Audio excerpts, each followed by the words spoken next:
movement today is called White KHATA movement because it is supposed to show that while a lot of people nowadays are saying many things and accusing many things against His Holiness the Dalai Lama, the White KHATA movement is to show that Gundun's or His Holiness the Dalai Lama's spirit, motivation, message is pure and innocent and white like a white KHATA. Diji inge tone desigena samsu. Laso aning azugi jerim tama 상매기 꾸셔기 토 덴지멜람 등기 세명인데.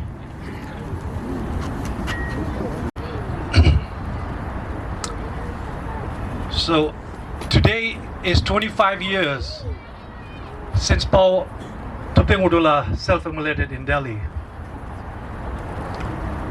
And along with that, we've got over 160 self-immolations. And that was a message to the world of what the nation of Tibet and what His Holiness the Dalai Lama means to Tibetans. The media, the world kept quiet about it. Now, Tibetans are always considered as being kind, passionate, compassionate, and peace-loving people. But we also have our limits. We've been tested over and over and over in these 64 years. We prayed, we forgive. We prayed, we forgive. Because we follow the teachings of His Holiness the Dalai Lama, of non-violence, of forgiveness, of peace. We've reached our breaking point. When they came for everything that means to us, for the very person that built everything that we have today, we've reached our breaking point. No more testing. Tibetans and Buddhists all across the world are coming out and saying that enough is enough. We are done. We will still be peaceful, but we'll be out there. We will shout. We will be out in the street, and we will tell the world about what the reality is and what the truth is. When they came for His Holiness the Dalai Lama, they didn't just come for His Holiness. They came for everything that he represents. The Tibetan culture, the Tibetan identity, the Tibetan religion, the Tibetan history. And when I say they, I'm talking about the Chinese government. Before we talk about the Chinese government, I just wanted to ask you all to look around. Look at each of you. This is what unity is. This is what a united Tibetan front looks like in Minnesota and across the world. Because when they came for His Holiness, they came for the very essence of what makes us a Tibetan. And every Tibetan rose together and said, we will fight this united and together. We have a whole new generation of young Tibetans who are now activists, who are stronger, more empowered, and who have more faith, love, and loyalty to His Holiness the Dalai Lama, and that is what the Chinese government does not recognize. Over 160 Tibetans self-immolated. Tibet being disseminated, our history being destroyed, our religion being destroyed. Tibetan monks, nuns, our monasteries turned into concentration camps. 1 million Tibetan children moved into re-education camps so that their identity, their history, and their religion and their language could be erased. Tibetans are still being tested, and the world keeps watching.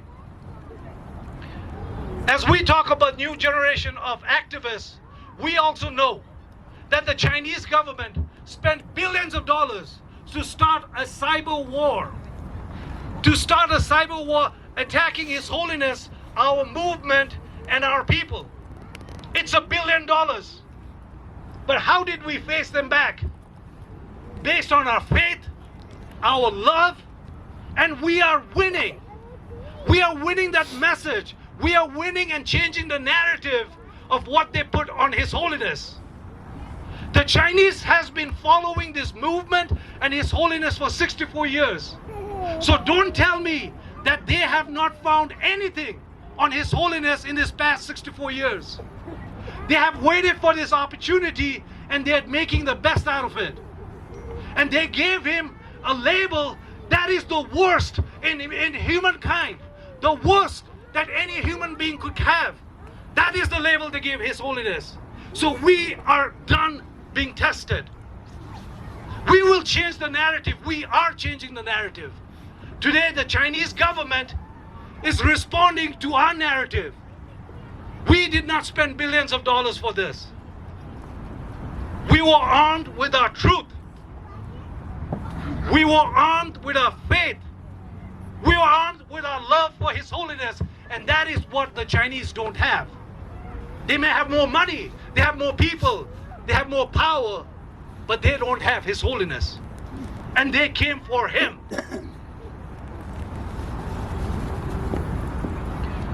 It also begs us to remember what the Chinese government means to our brethren, our siblings in Tibet. What does the Chinese government mean? His Holiness for 64 years has tried in every way to have dialogues, being in peace. They called him all kinds of names. But yet, His Holiness restored in peace with a smile, trying to build dialogue and some level of understanding with the Chinese government.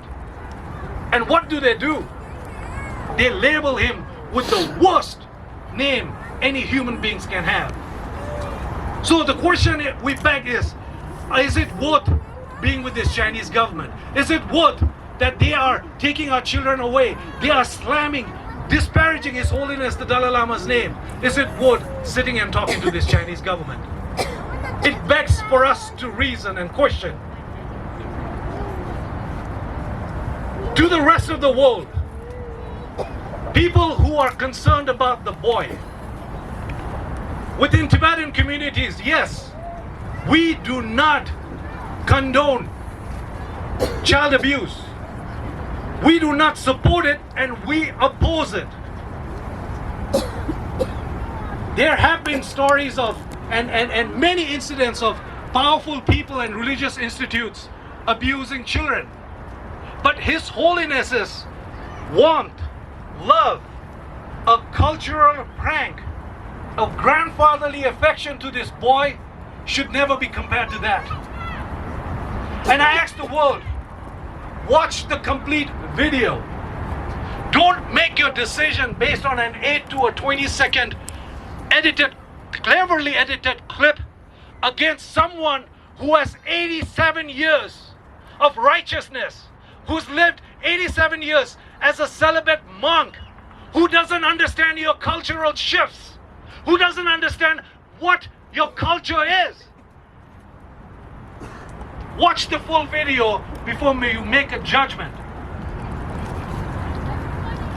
You will see that the boy and the mother were very happy. In fact, they said it was the best day of their life, getting an audience with His Holiness the Dalai Lama. Listen to that. It's been over 7 weeks. The boy has not complained. The mother has not complained. 120 people and the dignitaries who were there have not complained. So why is this media and the rest of the world so concerned about this? People have been swayed by a very persuasive, a very disparaging and offensive narrative that's been laid by the Chinese government. If the world can take a moment to think, to do their research before they make their decisions, we would not be here. We would not be here, but we are here. So while we are here, we want to tell the world about what's happening in Tibet.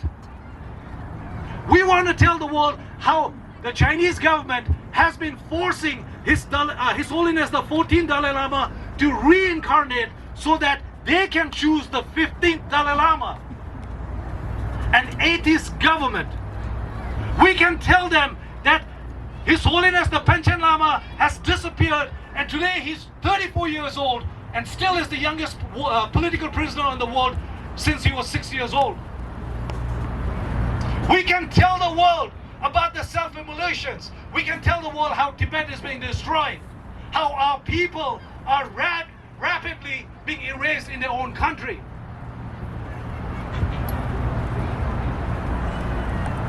When we talk about culture, it's important to understand that everyone brings their own identity, their customs, their values from their ancestors and their history. We bring ours. And we are making a point to educate the rest of the world about our culture, about our history. If you cannot understand our culture, you should not force your culture on us.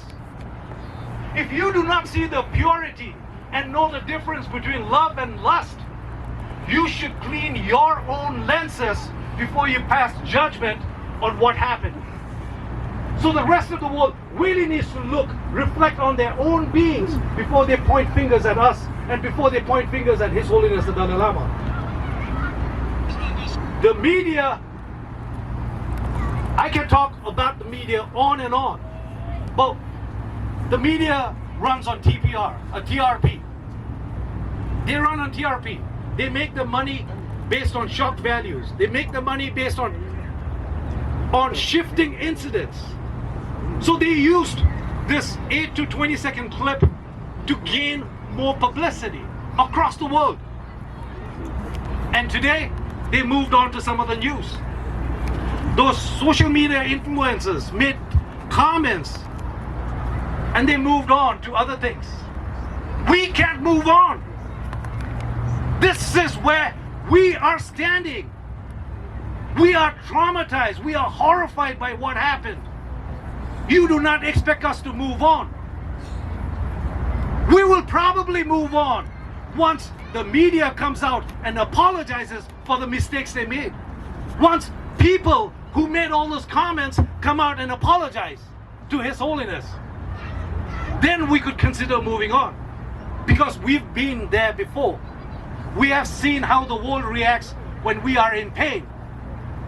We are not a hashtag. Tibet is not a hashtag. It are people. 6 million people in this country who are suffering right now. Those people are not hashtags.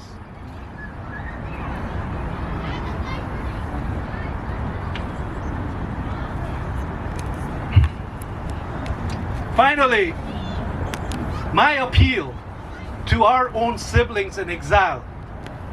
We have a responsibility. A responsibility with each other. A responsibility to our future generation. A responsibility to our siblings in Tibet. And most importantly, a responsibility to His Holiness the Dalai Lama. Our responsibility is based on how we move forward as a community. We are all hurt. We are in pain. But how do we heal? We've seen the unity of our people. That unity needs to go forward because we know that the Chinese government's cyber attack isn't the first and it won't be the last. We need to be prepared for more of these because this time we failed His Holiness. We failed Him. We failed Him by our own incompetence. We cannot repeat this again. We need to stand united. No more Choga Cholo. No more difference between Kitu and Chokpas. United as Tibetans. If we do that, nobody, nothing can attack us.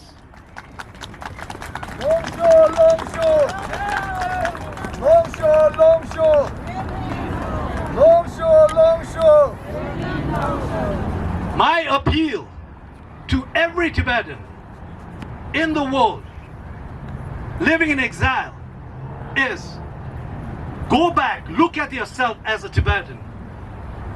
The blood that flows in you, our ancestors' blood that flows on you, demands that we stand together, demands that we make a movement out of this, demands that we rise up when they had come for His Holiness the Dalai Lama.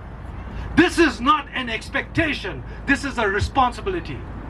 And each one of us will come through with this responsibility together as Tibetans. Because they did not attack one Kidu, one Sokpa, one Choga. They attacked every Tibetan in this world.